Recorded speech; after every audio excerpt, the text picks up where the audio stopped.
모든 인간은 자기 생존을 우선으로 삼습니다. 자기를 끔찍하게 사랑하는 인간의 이야기는 아담과 하와로부터 그 기원을 찾을 수가 있는데요. 뱀의 꼬임에 넘어간 하와가 먼저 선악과를 먹은 다음 함께 있는 아담에게 건하고 또 먹는 장면이 나오죠. 하나님이 나타나시자 아담은 상남자답게 대처하는 것이 아니라 하남자처럼 이렇게 말을 합니다. 나와 함께한 여자 하와가 나무 열매를 주니까 나도 그냥 먹었을 뿐입니다 라는 거죠. 참 무책임한 모습을 보여줍니다. 한편으로 여기서 아담의 이 하남자스러운 면과 인간이 가진 어떤 자기애에 대한 이야기를 할 수도 있을 것입니다. 자기 생존을 위해선 하나님께서 허락하신 아내도 버릴 수 있다라는 거죠. 아브라함도 그랬습니다.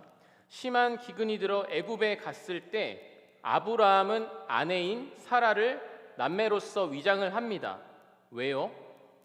사라가 아름다운 여자이기 때문에 아브라함을 죽이고 빼앗을 것이다 라고 여겼기 때문이죠.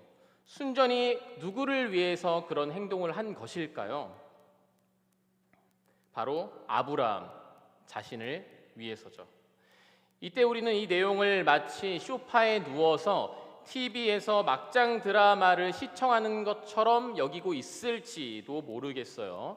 그걸 보면서 함께 욕하는 재미 한 번쯤은 해보셨을 것 같습니다. 그러나 우린 성경에서 우리 자기 자신의 죄를 발견할 수 있어야만 합니다. 이 모든 것이 인간의 자기 욕심, 곧 하나님처럼 되고자 하는 욕망인 죄로부터 근거하기 때문입니다.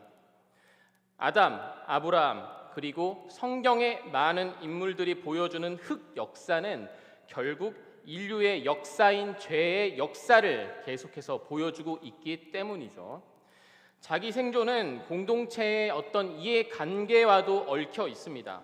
어떤 공동체를 가든지 사람이 모인 곳은 파벌이 존재하고 그 안에서 특정한 자리를 차지하거나 대장이 되고 싶어 합니다. 고린도전서를 보면 초대교회에서도 이런 분열, 파벌이 있었다는 것을 우리가 확인할 수 있죠. 자기 자신이 얼마나 죄인인지를 자각하지 못한다면 하나님의 뜻을 알 수도 없을 뿐더러 구원은 단지 나를 위한 천국으로 디자인할 경우가 가능성이 굉장히 높죠.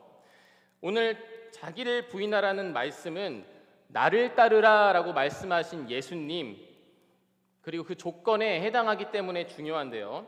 자기 부정의 가정은 솔직히 단순히 또한 기쁘지만은 않습니다. 자기 부정이란 내가 갖고 있는 생각을 완전히 또 부정해야 되는 것이기 때문에 그렇습니다. 내 안에 죄를 완전히 끄집어내서 주님께 고백하는 것이며 그 안에 예수 그리스도의 고통스러운 십자가의 희생과 결합하는 것이기 때문에 그렇습니다. 오늘 말씀을 통해서 이 자기 부정의 중요성에 대해서 우리가 함께 나누고 고백할 수 있었으면 좋겠습니다. 오늘 말씀은 상황에 따라서 은혜가 될 수도 있고요. 그리고 보고 싶지 않은 구절일 수도 있습니다. 역설적이지만 예수를 위하여 자기 자신의 삶 혹은 생명을 포기함을 통해 진정한 생명을 얻게 된다이기 때문에 그렇습니다. 자기의 의지를 부인한다는 것은 무엇이 더 옳은 가치인가를 깊이 고민하는 순간에 비롯됩니다. 고대 로마의 신학자이자 초대 교부인 어거스틴은 자기의 의지와 뜻을 부정하고 욕구와 육체를 물리치는 행동을 자기 부인이다라고 여겼습니다. 우리 한 번쯤 내가 추구하는 가장 큰 욕망의 대상이 무엇인지 돌아볼 필요가 있다라는 것이죠. 나를 죄로 몰아넣는 말과 행동, 생각들에서 말입니다. 먼저 이 구절이 등장하기 전에 우리의 사건을 한번 보면 좋겠는데요. 이 구절이 이어지는 게 먼저 18절부터니까 그 전 사건은 뭐가 있었죠? 네, 바로 오병이어가 있었습니다. 꽤나 인상적인 이야기라 한 번 들으면 까먹지 않는 성경 이야기 중에 하나입니다. 오병이어 사건은 예수님에 대해 오해할 만한 사건 중에 또 하나가 될 수 있죠. 왜냐하면 예수님의 능력을 단순히 물질적인 것으로 치부하기가 너무 쉽기 때문입니다. 아무것도 없는 빈들에 남자 5천 명을 포함한 많은 사람들이 모였다고 기록하고 있습니다. 날이 저물어 무리로 하여금 마을로 가서 먹을 것을 얻게 했지만 결국 그들에게 떡 5개와 물고기 2마리밖에 없었습니다. 제자들의 걱정에는 아랑곳하지 않고 예수님은 무리를 자리에 앉히고, 그리고 예수님께서 축사하시고 음식을 무리들에게 나누어 주는데 그걸 먹고 다 배불렀다고 이야기를 하고 있어요. 그리고 남은 조각이 12바구니에 찰 정도로 풍족했다라고 적혀 있습니다. 빈들에서 펼쳐진 이 기적을 보고 이 무리들은 이전에 이스라엘 백성들이 경험했던 어떤 광야에서의 만나와 메추라기를 떠올렸을 것입니다. 이때 광야의 빈들에 있었던 우리는 두 부류의 사람들이 있었을 것이다 라고 추정할 수 있습니다. 하나님을 자기 생존을 위한 수단으로 여기는 사람들, 그리고 하나님을 절대적으로 의존하지 않으면 살아갈 수 없다라고 고백하는 사람들, 이 두 부류로 나눴을 거란 말이죠. 이러한 배경 속에서 예수님은 무리에게 자기 부인에 대해서 이야기를 하고 있습니다. 오병이어 사건 다음에 이야기를 하고 있는 거죠. 그럼에도 불구하고 나를 따르겠느냐라는 물음을 이 제자들과 무리들과 그리고 우리에게 전하고 있는 것입니다. 말씀으로 넘어가서요, 먼저 이 성경을 우리가 이해하는 과정에서 이 시제를 파악하는 건 큰 도움을 주는데요. 오늘 23절 말씀에서 이르시되라는 단어가 있습니다. 즉 말했다. 이 단어는 우리가 과거형으로 이해하기 쉽지만 여기서 말했다는 미완료형으로 사용이 되고 있어요. 그래서 이 말했다는 계속해서 말하고 있다라는 것을 표현하는 구절이에요. 그러니까 그 다음 나오는 문장인 날마다 자기를 버리고 날마다 제 십자가를 지고 나를 따르라라는 말은 계속적으로 그렇게 살아야 한다는 것을 더욱더 강조하는 표현인 거죠. 우리에게 계속해서 자기 부인을 생각하게 하는 중요한 단어 무엇일까요? 바로 십자가죠. 말 그대로 십자가를 짊어지고 간다는 것을 뜻합니다. 제1세기 팔레스타인에서 이 십자가는 흔한 사형 제도였다라고 해요. 십자가를 진다는 건 결국 죽음을 선고받은 사람과 같은 처지를 각오해야 된다라는 것을 의미합니다. 예수님의 가장 큰 자기 부정이 바로 십자가였죠. 하나님이신 예수님께서 인간의 죄를 위해 십자가라는 형벌을 받으신 것이 그러했습니다. 그런 의미에서 나를 따르라라는 것은 예수님께서 몸소 보여주신 희생에 대한 예고이자 자기 부인의 큰 증거가 이 십자가에 압축되어 있음을 뜻합니다. 바울도 그런 이야기를 하죠. 자신의 죄에 대해서 죽는 태도 동일하게 있어요. 그래서 그도 갈라디아서 2장 20절의 고백처럼 그리스도와 함께 십자가에 못 박혔다라고 말하고 있습니다. 그렇다면 우리는 어떻습니까? 무리들도 제자들도 예수님의 뒤를 따라갔죠. 하지만 예수님께서 십자가에 못 박히시자 도망갑니다. 누군가를 따른다는 것은 굉장히 엄중한 의미를 갖고 있는 거죠. 왜냐? 그 책임을 동일하게 져야 하는 것이기 때문에 그렇습니다. 그래서 24절에서도 그 두 부류의 사람이 있다라는 것을 또 이야기하고 있어요. 자기 목숨을 구원하고자 하는 사람, 그리고 예수 그리스도의 뜻을 따라 목숨을 버리는 사람, 두 부류죠. 그러니까 제 목숨을 구원하는 것과 25절에 온 천하를 얻고자 하는 그 유혹이 연결되어 있다는 것을 이 성경 구절에서 확인할 수 있습니다. 왜냐하면 세상은 우리를 시험하고 유혹하기 때문이죠. 그리고 그것이 세상의 많은 유혹들이 내 목숨을 구원할 수 있는 수단이다라고 여기거든요. 그래서 마귀도 예수님을 시험합니다. 높은 산으로 가서 천하 만국을 줄 테니까 엎드려 경배하면 모든 것을 주겠다라고 예수님께 말을 하잖아요. 세상에 이런 말도 있습니다. 유명해져라. 그럼 똥을 싸도 박수를 칠 것이다 라고 말을 합니다. 세상이 추구하는 것들을 그대로 따라가는 것, 바로 이게 인간의 죄된 습성, 것인 것이죠. 세상의 유혹에 박수를 치고 환호할 것인지 아니면 예수님처럼 주 하나님을 경배하고 다만 그를 섬기겠다고 말할 것인지 우린 이 진지하게 고민해 봐야 합니다. 이 세상과 하나님을 섬기는 것 사이에서의 그 경계는 우리에게 늘 주어지고 있다라는 사실을 잊어서는 안 되는 것이죠.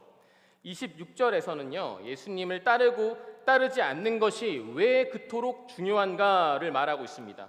자, 구원이란 예수님에 대한 태도를 뜻합니다. 예수님을 거부한다면 심판 때도 마찬가지로 거부한다라는 것을 이야기하고 있는 거죠. 여기서 부끄러워한다는 말도 있죠.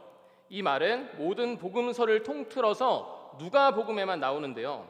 신기하게 이 내용이 또한 로마서 1장 16절에서도 나옵니다. 기억하실 텐데 이는 바울과 누가의 말씀이 또한 밀접하게 연관이 있다라는 것을 추정할 수 있는 구절이기도 해요. 이는 당시의 박해의 상황이 함축되어 있는 것이기도 합니다. 이는 누가복음을 읽는 당시 박해받는 그리스도인에게 예수님에 향한 어떤 믿음과 태도를 또 견고하게 했을 수 있겠죠. 그럼 현재로 넘어와서 예수님을 믿는 자들은 현재 어떤 박해를 받고 있을까요? 우리는 어떤 박해를 받고 있나요? 이제 개신교에 대한 호감도가 계속해서 떨어지고 있는 상황입니다. 그 이유는 뭘까요? 예수님을 믿어서 그럴까요? 결코 예수님을 믿어서 그런 것이 아니고 우리가 예수님을 섬기는 것이 아니라 이 세상을 섬기고 있는 모습 때문이죠. 옛날에는 예수님을 믿는 것으로만 박해를 받았습니다. 유대인에게는 신성 모독으로, 로마인에게는 인육을 먹는 사람들, 근친상간을 일삼는 방탕한 사람들, 허황된 주장을 하는 집단으로 여겨졌습니다. 그러나 이 말씀을 단순히 우리가 현재로 적용할 수가 없잖아요. 박해받는 이유에 대한 차이가 있기 때문인데, 그러나 이제 분명한 건 우리가 말씀을 행하지 못하는 그런 부끄러움이 있어야 한다는 것입니다. 아까 말했듯이 이 부분의 말씀은 미완료입니다. 계속해서 이 말씀은 우리가 어떤 태도를 가지고 살아야 하는지를 계속 규정하고 있어요. 이 규정의 대상이 바로 자기 부정이라는 것입니다. 오늘 말씀에 보면 계속해서 예수님의 뜻을 생각하게 돼요. 예수님은 자신의 죽음을 분명하게 알고 계셨을 거란 말이에요. 그건 인간으로서는 이해할 수 없고 상상할 수도 없는 겸손과 순종이죠. 얼마든지 조롱과 핍박을 받는 십자가에서 내려와 군단을 부를 수도 있는 그런 지위를 가진 분이셨잖아요. 그럼에도 불구하고 예수님은 이를 행하지 않으셨습니다. 예수님을 믿는 건 그래서 희락과 평강만이 있지 않습니다. 상처와 고통이 있어요. 찢겨짐이 있어요. 심지어 불안합니다. 이를 가장 잘 보여주는 예식이 성찬식이죠. 성찬식을 하면서 우린 예수님과의 그 만찬을 한번 생각을 해보게 되죠. 우리는 예수님의 피를 마시고 그러니까 빵을 나눕니다. 여기서 피는 구현이 좀 가능하지만 이 떡은 조금 힘들어요. 옛날로 돌아가서 이 빵을 나눌 때 칼로 정밀하게 막 자르는 것이 아니라 이 손을 이용해서 나눈단 말이죠. 그걸 보면서 우리는 어떤 생각을 할까요? 그걸 보면서 우리는 예수님의 살이 찢겨지는 것을 보게 됩니다. 그 찢겨짐이 그 예수님의 그 찢김이자 나의 찢김이라는 것을 동시에 인식하는 것, 이를 믿는 자에게 긍정만이 존재하나요? 아닙니다. 자기 부인은 그런 의미에서 내가 그와 같이 찢겨짐을 동반하고 이해하는 것입니다. 예수님의 죽음이 나의 죽음이 되는 것을 선포하는 자리, 그것이 성찬식이고 그리고 자기 부인인 것이죠. 자, 마지막 27절에서 이제 하나님 나라를 볼 자가 있다고 말하는데요. 그렇다면 하나님 나라는 무엇을 뜻할까요? 이 말씀 맥락에서 보면 곧 다가올 예수님의 십자가 죽음과 부활이 하나님 나라를 확증하는 것을 동시에 본다라는 것을 의미하지요. 그걸 보는 사람도 있고 그거를 보지 못할 사람도 있다라는 거예요. 예수님은 물어보십니다. 하나님 나라는 어떤 사람이 가는 건 줄 아니? 자기를 부인하고 십자가를 지는 사람이야 라고 날마다 우리에게 물어보시는 거예요. 내가 참으로 너희에게 이르노니 라고 분명하게 말씀을 하고 계십니다.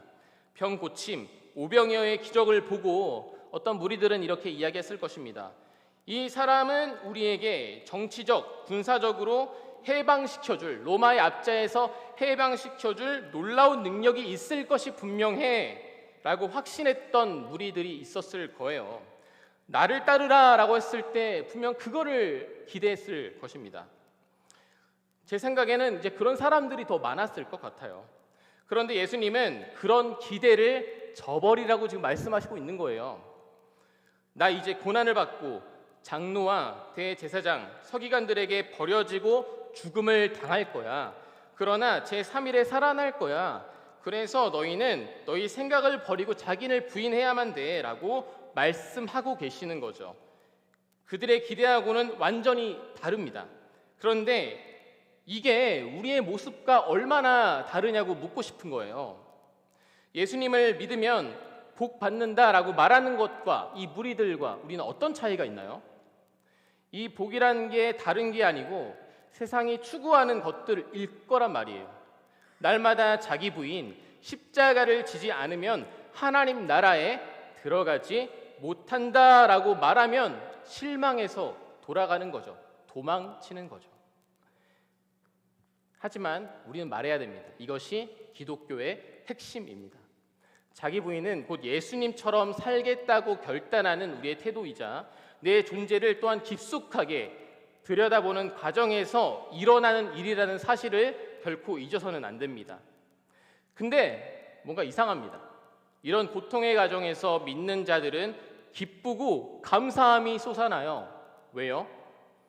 하나님 나라의 구성원으로 살아가는 것이 영광스럽기 때문이죠.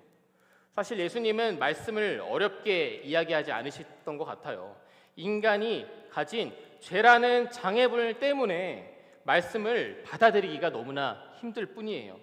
인간은 자기가 원하는 대로 듣고 자기가 이해하고 싶지 않으면 의식적으로나 무의식적으로나 듣지 않으려고 하는 습성이 있기 때문이죠.